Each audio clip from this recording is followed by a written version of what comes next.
부터는 바로 순환에 누가 그리스도의 순환에 누가 참여할 수 있는가? 누가 그리스도의 순환에 어떤 사람이 그리스도의 순환에 개의치 않고 적극적으로 참여할 수 있는가?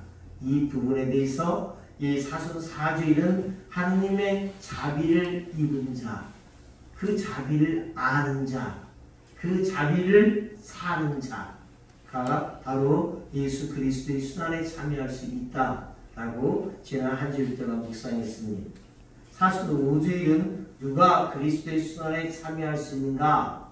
바로 그리스도의 사랑을 체험한 자, 그리스도의 이 사랑을 입은 자, 그들이 그리스도의 순환에 예수님 대신에 십자가를 짊어질 수 있는 사람이 된다고, 바로 오늘 이 주일의 핵심적인 주제는 그리스도의 사랑을 입은 자가 되어나가는 것입니다.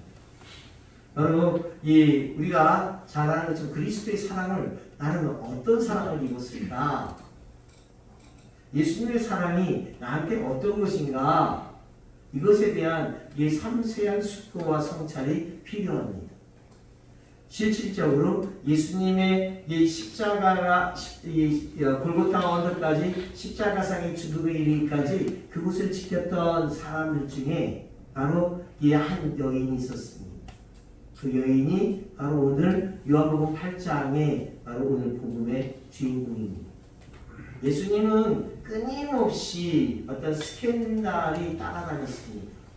이 여인이 극성막도록 예수님을 수발을 들으니 어쩌면 예수님은 그거에 개의치 않지만 바로 사람들이 보기에는 이 여인이 눈에 거슬려서 어쩌면 예수님의 와이프, 예수님의 정배라고까지 하면서 끊임없이 어떤 구설수에 올랐던 여인이 오늘 이 가늠하다 잡힌 이 여인입니다. 어쩌면 예수님에 대한 사랑이 너무나 컸기 때문에 어쩌면 남들이 뭐라고 하든 관심이 없습니다. 오직 예수님의 이 모든 손과 발이 대해서 그분의 수발을 듭니다. 바로 이 여인이 그 각별함이 바로 정경, 정통한 성경, 바로 이 73권 이해의 외경으로서 바로 이 마리아 막달레나라고 하는 복음이 있을 정도로 이 여인의 사랑은 너무나 특별했고 각별했다. 이 정도의 사랑이 있어야만 그리스도의 순환에 어쩌면 이유와 변명 없이 거침없이 참여해서 그리스도의 십자가를 짊어질 수 있다. 그러면 이것을 우리는 오늘 복음을 통해서 보면 이 여인의 포커스를 초점을 맞추는 것이 아니라 바로 예수님의 사랑에 우리는 그 초점을 맞춰서 이 복음을 이해할 수 있어야 오늘 복음을 잘 이해할 수 있습니다. 우리는 주님 앞에 예의 없이 모두 죄인들입니다. 인정하십니까? 네. 인정 안 되는 사람들이 있어요. 이렇게. 내가 뭔 죄를 했어요? 아무것도 죄 진 게 없는데 이런 사람들이 있습니다. 근데 이런 사람들은 삶이 고달픕니다. 이 주변 사람들이 힘들게 해도 힘들게 했다라고 생각하지 않습니다.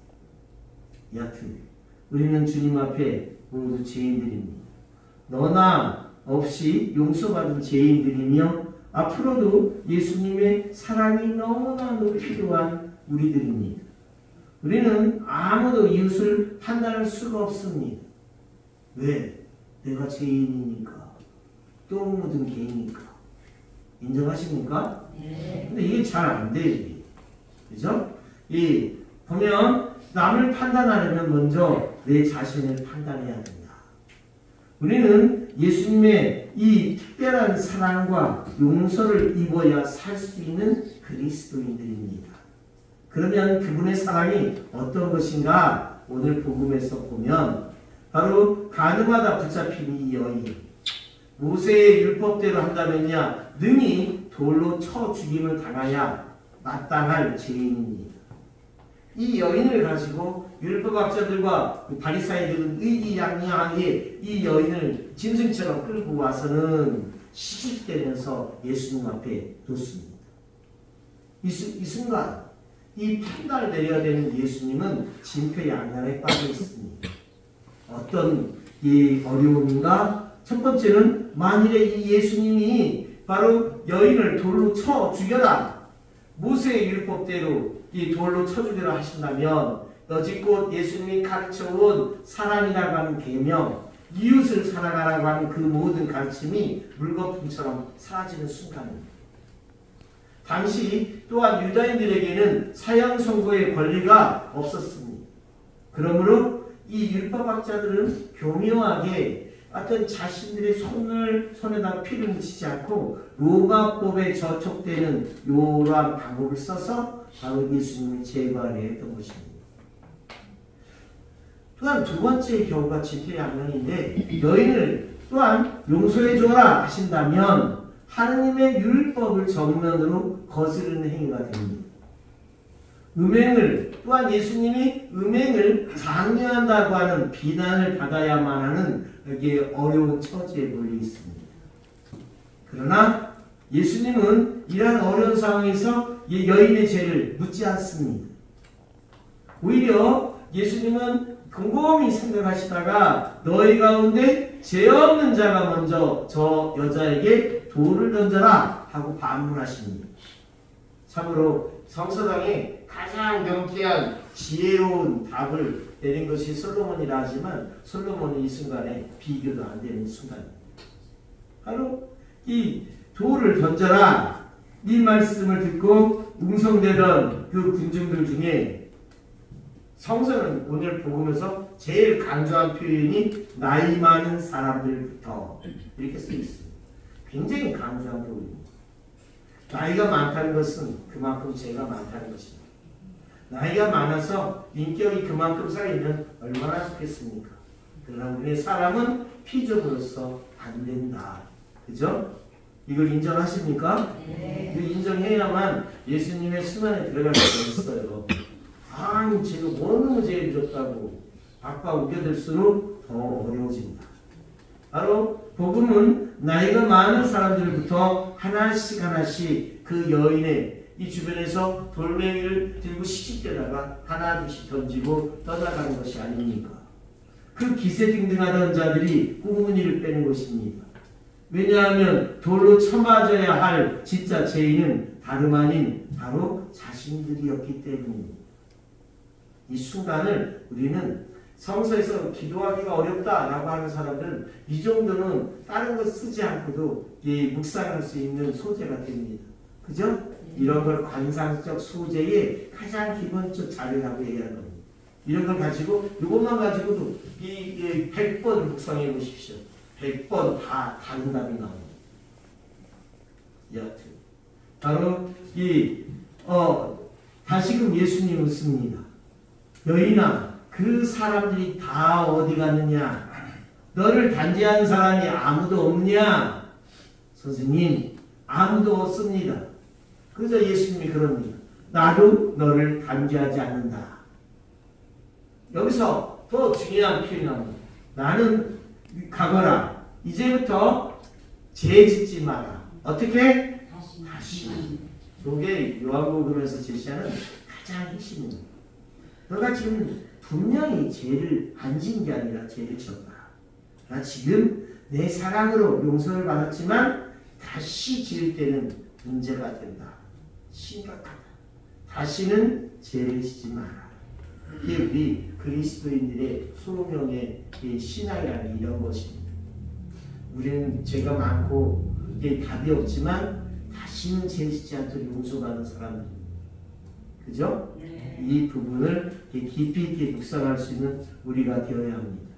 근데 여기서 이 복음은 강조한 부분이 있습니다.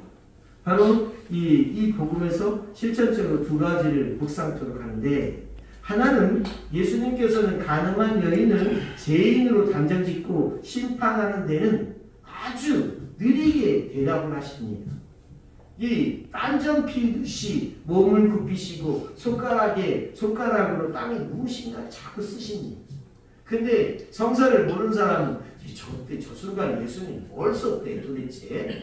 요게 중요한 게 아니라 시간을 벌고자 하는 예수님의 사랑의 마음. 군중들은 빨리 결단을 내려서 돌로 쳐 죽여야 되는데 예수님은 결단을 내리지 않고 딴짓거리 하듯이 자꾸 시간을 봅니다. 그죠? 아무리 열받아도 3초, 5초 지나면 그 감정이 사그라드는 것처럼 요겁이 되고. 그래서 딴전 피우듯이 예수님은 땅에 무엇인가를 쓰시는 것처럼 이 남을 이 여인을 심판하는 데는 빨랐다, 느렸다? 느렸다. 반면에 이 용서하시는 데는 아주 재빠르십니다. 굉장히 신속합니다. 사람들이 여인을 쳐 죽이라고 아우성을 쳐대도 예수님은 묵묵부답으로 못 들은 채 하실 분이었습니다. 하면 바로 우리는 이러한 예수님의 모습 안에서 우리는 반대죠. 그죠? 심판하는 잽쌉니다. 그죠? 우리는 요번에 사회 현상을 다 봤죠? 근데 용서하는 데는 어떻게 해요? 느려 터집니다. 아직까지 용서가 안 되는 사람들이 있습니다. 그죠? 요 반대 부분을 우리가 본래적인 예수님의 차원으로 바꿔내는 게 오늘 복음의 숙제라고 보면 되겠습니다. 보면 입으로는 온갖 사랑 타령을 하면서도 실제 삶에 있어서는 남을 심판하고 처벌하는 데 누구보다도 빠르면서 용서하는 데에는 참으로 인색한 우리가 아닙니까? 더욱이 단죄나 처벌은 결코 해결책이 될 수가 없습니다. 만약에 그 여인을 처벌했다면 어떻게 됐을까? 그 여인은 아마도 돌에 맞아 한을 품고 그 자리에서 죽었을 것이요. 그것으로 여인의 삶은 끝이 나고 말 것입니다. 그러나 이 여인은 용서받아서 예수님을 줄기차게 따라다녔습니다. 요한복음 8장에서 19장까지 바로 이 골고타 언덕까지 바로 이 예수님의 제자라고 하는 이 여성의 첫 번째 제자로서의 이 신학적 지위를 차지하는 여인이 바로 이 여인이 되었던 것입니다. 어쩌면 이 여인은 용서받지 못했고 사랑받지 못했다면 더 이상 답이 없는 그러한 여인이 되었을 것입니다. 시시한 여자, 별 볼 일 없는 여자로 살 수밖에 없는 그야말로 왜 사는지조차 모르는 여인이었습니다. 그러나 예수님은 이 여인을 살렸습니다. 이 여인에게 생기와 은총을 부어넣었습니다. 이 여인은 오직 예수님만 보입니다. 예수 그리스도의 순환의 길에 거침없이 참여할 수 있는 사람들은 이 여인과 같은 사람들이어야 합니다. 그 사랑이 크든 작든 예수님이 그토록 나의 전부, 내 삶의 전부임을 인식하고 그분의 사랑을 받아 안고 사는 사람만이, 그것을 기도하는 사람만이, 그것을 성찰하는 사람만이 그리스도의 순환에 깊이 참여할 수 있다는 거 잊지 않았으면 좋겠습니다. 오직 예수님은 사람을 살리는 데에 서 있었습니다. 오직 사람을 살리는 데만 계셨음을 우리는 잊지 말아야 합니다. 우리와는 달라도 너무 다릅니다. 그렇다면 우리 신앙인들이 살아야 될 바가 뭐냐? 그리스도의 이 사랑을 다시 잘 정립해라. 그리고 그 사랑을 바울 사도가 고백하듯이 우리는 그리스도 때문에 그리스도 아닌 것과 그리스도를 따르는데 방해가 되는 모든 것들을 무엇으로 여겨야 한다? 쓰레기. 바로 정말 쓰레기. 바울로 심하게 핵심적인 개념이 쓰레기. 예수 그리스도가 아닌 그 모든 것들은 뭐다? 쓰레기. 이 쓰레기라는 것들이 쓰잖아요. 됐을 때 이 예수님의 사랑을 한번 여러분들이 나는 예수님한테 어떤 사랑을 받았지? 우리 집은 예수님으로부터 어떤 사랑 안에 있었지? 또한 예수님의 사랑은 나에게 어떻게 안배로서 나의 가정과 나를 어떻게 이끄실 것인지를 묵상할 수 있는 기회가 되었으면 좋겠습니다. 우리는 홍주 순교 성지에 있습니다. 바로 이 성지 위에 이 많은 4분의 복자와 2000여 분의 순교자들이 바로 왜 이토록 많은 분들이 그리스도 때문에 이 바로 거침없이 목숨을 바쳤을까? 사랑 때문입니다. 바로 이분들이 존재했던 조선 후기의 상황은 참으로 암울했습니다. 남녀가 불평등했고 양반과 상놈이 유별했고 또한 인간이 존중받지 못했던 세상이었습니다. 하느님은 바로 지금 이 순간에도 나를 아실까? 아십니다. 하느님은 나를 바라만 봐주실까? 바라봐 주십니다. 이 땅 조선이 그랬습니다. 17, 18세기 이 세계의 모든 지구촌에 움직여지는 흐름은 가능하지 않았습니다. 그런 가운데 유별나게 이 조선의 땅은 바로 문을 꽉꽉 잠그고서 문명과 문화를 받아들이 거부하는 나라. 어쩌면 답이 없는 성리학의 한계를 접하고 유교와 피폐했던 시대입니다. 이 조선의 이 성학자들은 바로 이 중국에 다녀오는 사신들로부터 바로 이 책자를 받아서 어떤 서구 문명을 겨우 신라 같은 문명을 이해하던 시대. 병자호란 때 바로 이벽 세례자 요한의 할아버지가 이 소련세자와 함께 중국에 갔다가 돌아오는 길에 중국에서 책 한 권을 갖고 옵니다. 그 책 한 권이 마테오리치 신부님이 썼던 천주신이라고 하는 교리책입니다. 이 책을 집안에 꽂아놨는데 이 책을 그의 손자 이벽 세례자 요한이 밤낮없이 읽습니다. 새로운 세상에 눈을 뜨기 시작합니다. 이벽 세례자 요한은 얘기합니다. 자신의 제자 이승훈 베드로에게 자네는 이번에 동시사편에 중국에 가거든은 바로 꼭 세례를 받게라. 그리고 돌아올 때 이 천주교 교리책을 많이 갖고 오라. 그래서 이것이 한국 이 사회에 하나님의 성의가 미치는 고리가 되는 것입니다. 세례를 받고 이승훈 베드로에게 1785년 바로 그의 스승 이벽 세례자 요한과 거칠신 암브로시오는 세례를 받습니다. 그리고 그들이 천주교 교리책을 공부하기 시작합니다. 그의 집에서. 그런데 양반들 넘어서서 이 성각자인 바로 주인들까지 사람들이 모이게 됩니다. 규모가 커진 겁니다. 교리책을 읽어볼수록 바로 교리책의 핵심은 미사입니다. 그 미사를 집전한 사제입니다. 전 세계에 유례없는 일이 벌어집니다. 이 땅 위에서.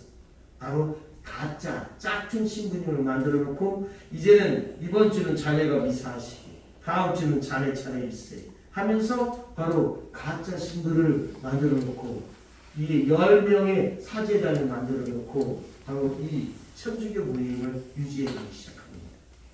이제 진산에서 바로 박해가 시작되고 낭만들은 한양에서 쓰게 모두가 숨어듭니다. 그때 이 사제단의 대표였던 바로 권일신 프란시스코 하비에르는 자신의 제자 이존창 루도비코 노비 출신입니다.